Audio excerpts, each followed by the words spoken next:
ठीक आहे. मित्रांनो नमस्कार. तुम्ही बघू शकता माझ्यासमोर की ही आपली 10 दिवसाची पिल्लं झालेली आहेत. तर 10व्या दिवशी चोच कापणी करायची असते. तर आता आपण यांची चोच कापणी करणार आहे. आणि चोच कापणी केल्यानंतर काही पिल्लांना ट्रेस होतो. तर ट्रेस कमी करण्यासाठी आपण या भांड्यामध्ये गुळ पाणी दिलेले आहे. तुम्ही बघू शकता इथं. तर मित्रांनो चोच कापणी करणं का गरजेचं आहे, तर काय होतं आता तुम्ही इथं बघू शकता. तुम्हाला हे दाखवतो, चोच दाखवतो पिल्लाची.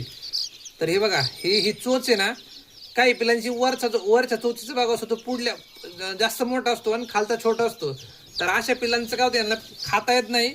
आणि दुसरी गोष्ट ही पिल्लं एका मिरीला मारतात, चोचा मारतात. त्याच्यामुळं काय होतं की पिल्लाला जखमा झाल्या तर त्या पिल्लाची मॉर्टॅलिटी 100% होते.